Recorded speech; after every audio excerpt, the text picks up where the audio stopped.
오늘의 말씀은 베드로전서 2장 11절에서 17절 말씀입니다.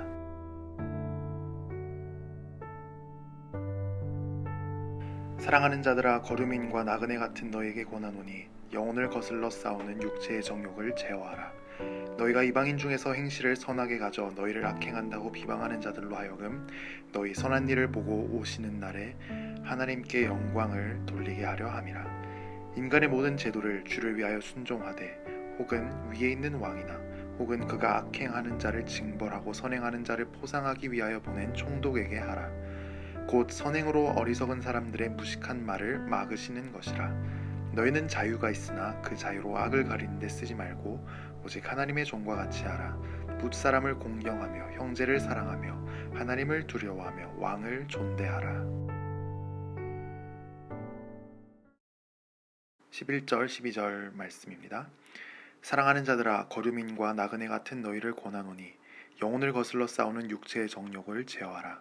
너희가 이방인 중에서 행실을 선하게 가져 너희를 악행한다고 비방하는 자들로 하여금 너희 선한 일을 보고 오시는 날에 하나님께 영광을 돌리게 하려 함이라. 사람이 정욕을 가진 것은 자연스러운 일입니다.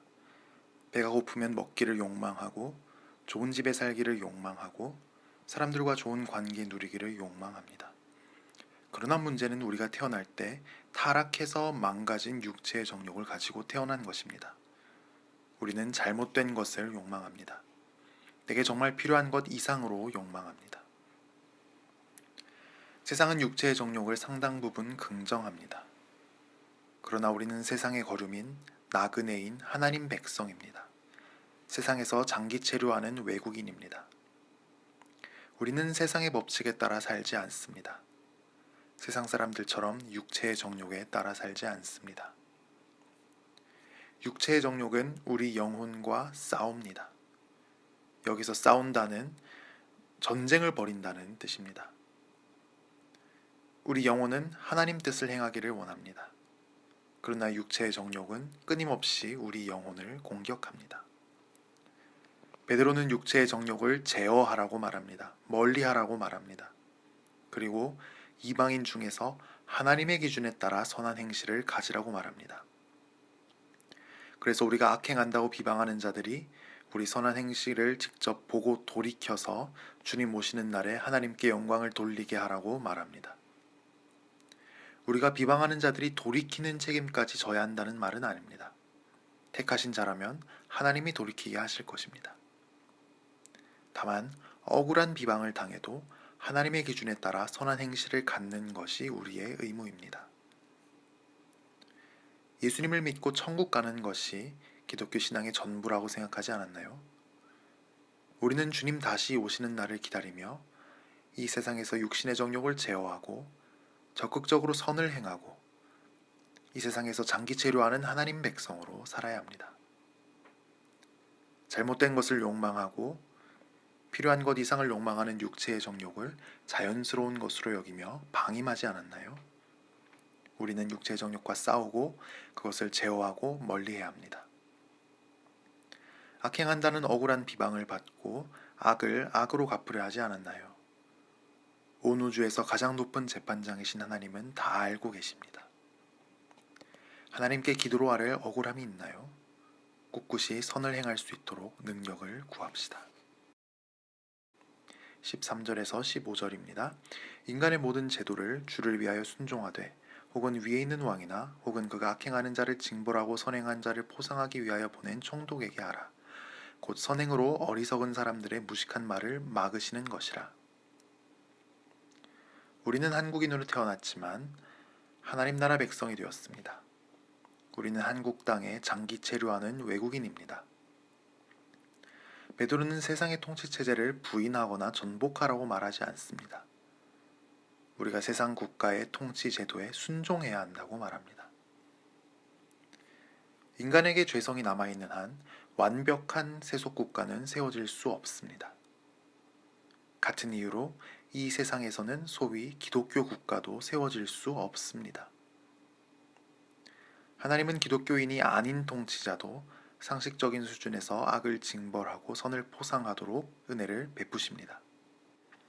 이런 세속국가의 통치는 우리 기독교인이 하나님의 기준에 따른 선을 행하는 데도 도움이 됩니다. 그러므로 세속국가의 통치에 순종해야 합니다. 세속국가의 통치에 반발하고자 하지 않았나요? 육체의 욕망을 제어하지 못하고 상식적인 세속의 법과 규칙을 어기지 않았나요? 작은 교통규칙이라도 경시하지는 않았나요? 16절입니다. 너희는 자유가 있으나 그 자유로 악을 가리는 데 쓰지 말고 오직 하나님의 종과 같이 하라. 우리는 죄의 노예가 아닙니다. 이제 더 이상 죄가 시키는 대로 맹목적으로 살지 않습니다. 우리는 율법의 노예도 아닙니다. 율법의 저주가 무서워서 벌벌 떨며 복종하지 않습니다. 우리는 예수를 믿음으로써 죄와 율법으로부터 자유롭게 된 자유인입니다. 그러나 이제 예수 믿어서 죄 용서 받으니까 적당히 죄짓고 회개하며 살겠다고 생각하면 안 됩니다. 베드로는 우리가 오히려 하나님의 종과 같이 되라고 말합니다. 하나님의 뜻과 원칙과 법칙을 적극적으로 행하며 살기를 권면합니다. 17절입니다. 뭇사람을 공경하며 형제를 사랑하며 하나님을 두려워하며 왕을 존대하라. 우리의 선행은 관계 속에서 드러나야 합니다. 특히 권위를 인정하는 데서 나타나야 합니다. 형제는 사랑의 대상입니다. 형제는 숭배의 대상도 아니고 두려움의 대상도 아니고 불임의 대상도 아닙니다. 주 안에서 모든 형제 자매는 하나이고 평등합니다. 우리는 하나님의 종으로서 이제 더 이상 내가 주인공으로 나서지 말고 형제를 향한 하나님의 뜻이 이루어지도록 지지하고 돕고 섬기기 위해 써줘야 합니다. 부족함이 있다면 돌이킬 수 있도록 사랑으로 권면하고 덮어줘야 합니다. 오직 하나님만이 두려워할 뿐입니다. 우리 구원은 예수 믿고 죄 용서 받고 천국 갈 날만 기다리면 되는 것이 아닙니다. 우리는 이 땅에 있는 동안 하나님의 종으로 살아야 합니다. 무엇을 하든 하나님을 의식하십시오. 하나님을 두려워함으로 하나님의 기준에 따라 가르치고 기도하고 일하고 공부하고 섬기기 위해 애쓰십시오. 왕은 존대의 대상입니다. 정치 지도자를 신격화하고 숭배하고 미화하는 것은 죄가 됩니다. 오직 하나님만 완전하신 참 신이십니다. 왕과 정치 지도자에게는 합당한 존경을 표하는 것으로 족합니다. 상식적인 선에서 통치에 순종하면 됩니다. 하나님의 법과 세상 통치자의 법이 충돌한다면 우리는 잠잠히 하나님의 법을 선택하면 될 뿐입니다. 주 안에서 다른 형제 자매를 숭배의 대상으로 여기지 않았나요? 불임의 대상으로 보지는 않았나요? 지금 사랑의 섬김이 필요한 형제 자매가 있나요? 오늘 내가 맡은 일을 하나님을 두려워함으로 하나님의 기준과 원칙에 따라 하려면 어떤 변화가 필요할까요? 세속국가 정치 지도자를 하나님과 같이 숭배하는 죄를 짓지 않았나요?